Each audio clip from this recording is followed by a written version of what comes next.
We're in the book of Judges. We're covering chapter 17 and 18 in our time together today. We're going to hit some unique and weird stories. So I just want to kind of lay this out there real quick and remind you that this was a time in Israel, it will say multiple times over the next few chapters, where they had no king. And the picture that's being portrayed for you and for me is this. Basically, lawlessness was everywhere. And they knew that they were supposed to serve God. But what they would often do is they would serve themselves, and they would take some things of God that they liked, and then they would take some things from the world that they would like, and they would mix them together. And then sometimes they would do things that made absolutely no sense because they weren't being led by God. They were being led by themselves. So as we unpack these stories, sometimes in the Bible, God's not sharing with us doctrine. He's sharing with us history. And so as he shares with us history of things that took place, that doesn't necessarily mean that he was happy with the things that took place. He's just sharing with us the things that took place. And so in that, we can learn by the outcome and the results that there's certain things that we might probably not want to do in our own lives. And so we might read about idols and we might say, well, I don't have an idol in my life. I would say we can all struggle with idols in our life. You might not bow down to a golden carved image, but there might be something that you worship and give more of your focus, time, and attention and heart to than the Lord. And so as we read this, let's be careful to look at ourselves, not other people, and let's ask God to open up the eyes of our understanding as we unpack the scripture. Chapter 17. Now a man named Micah from the hill country of Ephraim said to his mother, "The 1,100 shekels of silver that was taken from you, and about which I heard you utter a curse, I have the silver with me. I took it." Okay. So this story starts off talking about a grown man, Micah's a grown man, who steals a lot of money. It says about 28 pounds of silver. I mean, I'd be ballparking for you the cost of this, but it's a lot of money. We're talking thousands upon, probably tens of thousands of dollars from his mom. He just steals his mom's savings. He tells his mom, after he hears her utter a curse on who took it, "Hey, Mom, I want you to know, actually, it was me. I stole from you." Then his mom looks at him and says, "The Lord bless you, my son." Okay, I want to stop right here. I'm going to get on a little high horse for a second. This is the beginning of something we even see in our culture today where we will like praise and celebrate our kids even when they do something wrong. So right here, right now, respectfully, this is dumb.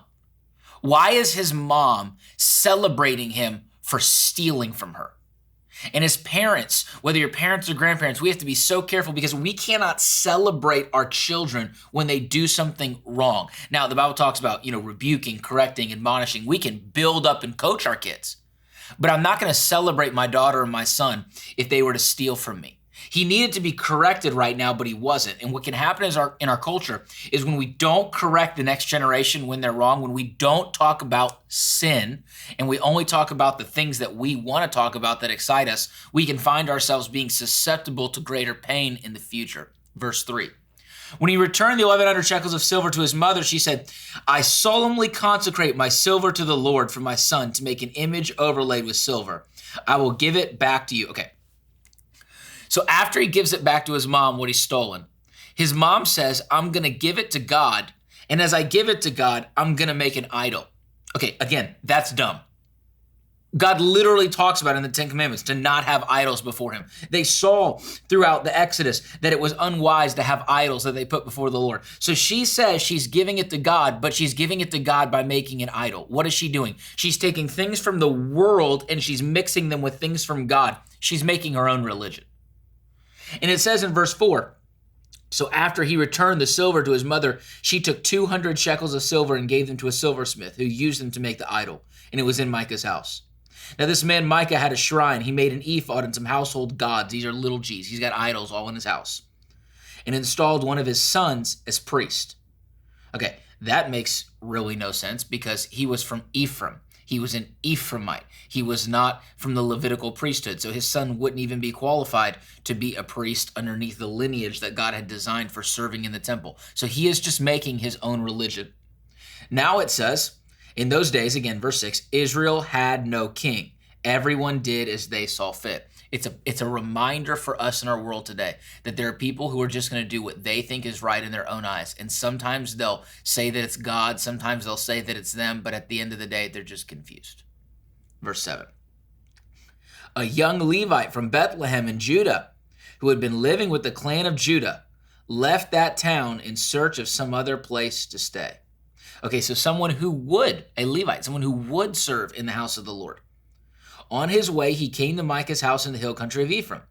Micah asked him, where are you from? He said, I'm a Levite from Bethlehem in Judah. And he said, I'm looking for a place to stay. Then Micah said to him, live with me, be my father and priest, and I'll give you 10 shekels of silver a year, your clothes, and your food. So he says to him basically, I want to hire you to be my personal pastor. That would be like the modern application. I want to hire you to come be my personal pastor. I want you to pray for me. I want you to minister to me. And I want you to utilize all my idols in the house. Okay. So I got to call a timeout right here. What he is doing is not holy in the slightest. He's basically saying to this young man, the Levite, who has a call of God in his life, hey, I want you to come be a hireling or a hired hand for me. I want you to come do what I tell you to do. I want you to come pray for me and bless everything that I want to do. He's basically saying, I want you to compromise your convictions. I want you to compromise the call of God on your life. And I want you to just come work for me and make money and just do whatever I tell you to do. Okay, this is not healthy. This is not clean. So the Levite agreed to live with him, and the young man became like one of his sons to him. When Micah installed the Levite, the young man became his priest and lived in his house. Micah said, now I know that the Lord will be good to me, since this Levite has become my priest. Okay, God doesn't say this. Micah says this. God is sharing something historical with us that took place. That doesn't mean that God blessed it. That doesn't mean that God condoned it. That doesn't mean that God is for it. This is what Micah is saying because he thinks that what he is doing is good. Why? Because everyone's doing what's right in their own eyes, not what the word says. So then we jump into chapter 18. Again, verse 1. In those days, Israel had no king. It's as if God in every chapter sitting there going, listen, I told them what to do. They're not listening. This is not my responsibility. I'm just sharing with you what happened. I'm not telling you that I think that it's right. God is communicating to us that this isn't what he would do. And in those days, the tribe of the Danites was seeking a place of their own where they might settle because they had not yet come into inheritance amongst the tribes of Israel. Okay, let's talk about that. God had given them a portion that was somewhere along the southern coast of Israel, but there was resistance that they faced. They faced the Philistines, if I'm not mistaken, and it says that they couldn't defeat them. Now, what's interesting is God gave them the territory, and God told them that they could defeat them. So essentially, they just didn't have the willpower to follow through on what God had already promised them. And sometimes in our life, there's things that God promised us that we're not walking in because we weren't willing to walk in them. We weren't willing to make the sacrifices to take the steps to walk into all that God had for us. So these Danites, they're looking in another part of Israel. I want to say they're all the way in the north now. They're looking in another part of Israel for a land to settle that's easier for them to conquer. And it says that the Danites sent 5 of their leading men from Zorah and Eshtaol to spy out the land and explore it. These men represented all the Danites. They told them, go explore the land. So they entered the hill country of Ephraim, came to the house of Micah, where they spent the night. When they were near Micah's house, they recognized the voice of the young Levite, so they turned in there and asked him, who brought you here? What are you doing in this place? Why are you here? What's going on, dude? Verse 4. He told them what Micah had done for him, and he said, he has hired me, and I am his priest. Then they said to him, please inquire of God to learn whether our journey will be good. The priest answered them, go in peace. Your journey has the Lord's approval. Okay, it doesn't say that he went and inquired of God. It doesn't say that he prayed to the Lord. He's obviously not living in alignment with God's word. He's worshiping idols, and he's a priest to a man. He's a hired gun. And they ask him, will our journey be successful? And the priest tells them what they want to hear. This is what we have to learn today. So critical. There are going to be people who are going to tell you what you want to hear. But if it doesn't line up with the word of God, it's not God, and it's not good. And this guy told them what they wanted to hear. So the 5 men left and came to Laish, where they saw the people were living in safety like the Sidonians, at peace and secure. And since their land lacked nothing, they were prosperous. Also, they lived a long way from the Sidonians and had no relationship with anyone else. They were alone and isolated. They were easy to attack. Verse 8, when they returned to Zorah and Eshtaol, the fellow Danites asked them, how did you find things? They answered, come on, let's attack. We've seen the land. It's good. Aren't you going to do something? Don't hesitate to go there and take it. When you get there, you'll find an unsuspecting people in a spacious land that God has put into your hands, a land that lacks nothing, whatever. Okay, they say a spacious land that God has put into your hands. They begin to declare that it's God's portion for them. God had already given them a portion. God assigned to them a different allotment of territory. This wasn't the portion that God had assigned to them. This was something that they had projected onto them. And then they went and they found this pastor or priest, whatever you want to call him, a hired gun, and he told them what they wanted to hear. And now they're assigning it to God. And it's the same thing we deal with in our culture today. We have people who will think something and want something so bad, they'll find someone who will tell them what they want to hear, and then they'll say God wills it. And we have to be so careful in our life not to project our preferences onto God and declare it his will. And so the 600 men of the Danites, armed for battle, set out for Zor and Eshtaol. On their way, they set up camp near Kiriath Jearim in Judah.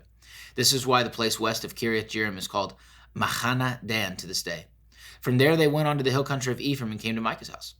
Then the 5 men who spied out the land of Laish said to their fellow Danites, "Do you know that one of these houses has an ephod, some household gods, and an image overlaid with silver? Now you know what to do." So they turned in there and went to the house of the young Levite at Micah's place and greeted him. The 600 Danites, armed for battle, stood at the entrance of the gate. The 5 men who had spied out the land went inside, took the idol, the ephod, and the household gods, while the priest and the 600 armed men stood at the entrance of the gate. So basically, they stole all of Micah's household gods. So these 600 Danites are up to no good. They're not in the territory God's called for them. They go into Micah's house where he set up his own religion. He's got his own priests and his own idols, and they basically just steal them from him. They take the idol, it says the ephod and the household gods, and the priest said to them, "What are you doing?" They answered to the priest, "Be quiet, don't say a word. Come with us and be our priest. Isn't it better that you serve a tribe and clan in Israel as priest rather than just one man's household?" Here's what's interesting. They're doing something wrong. They're doing something unclean.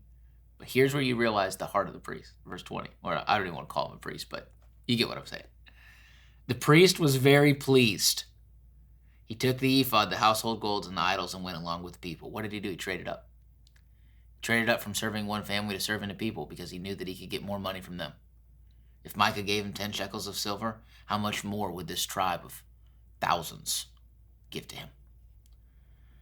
When they had gone some distance from Micah's house, the men who lived near Micah were called together and overtook the Danites. As they shouted after them, the Danites turned and said to Micah, "What's the matter with you that you called out your men to fight?" He replied, "You took the gods I made of my priests and went away. What else do I have? How can we ask what's the matter with you?" He's like, "You stole from me. Of course I'm mad." Verse 25, the Danites answered, "Don't argue with us, or some of the men may get angry and attack you, and you and your family will lose your lives." So the Danites went their way, and Micah, seeing that they were too strong for him, turned around and went back home. So basically, Micah lost his false gods. Micah lost his priests. He just had to go home with his tail between his legs. It says in verse 27, then they took what Micah had made. His priest went on to Laish against a people at peace and secure. They attacked them with the sword, burned down their city. There was no one to rescue them because they lived a long way from Sidon and had no relationship with anyone else. The city was in a valley near Beth Rehob. So basically, they just attacked an unassuming people, burned the city to the ground, and took it over. The Danites rebuilt the city and settled there. They named it Dan after their ancestor Dan, who was born to Israel. That would be Jacob. Though the city used to be called Laish. There the Danites set up for themselves the idol and Jonathan, son of Gershom, the son of Moses. So now we learn that the Levite's name was most likely Jonathan, as they named him. And his sons were priests for the tribe of Dan until the time of captivity of the land. They continued to use the idol Micah had made all the time the house of God was in Shiloh. Okay, let's stop right here. That's the kicker. They're doing whatever they want to do this whole time. But the Bible finishes the chapter by saying, all the time the house of the Lord was in Shiloh. Meaning they could have gone to God. Meaning they could have served God. Meaning they could have sought to do things in alignment with God's word. But they chose to do whatever they wanted, for in that time, Israel had no king. Here's where we have to be careful. We don't need to deny what God says and just do what we want. We need to come into agreement with God's word. Be blessed today.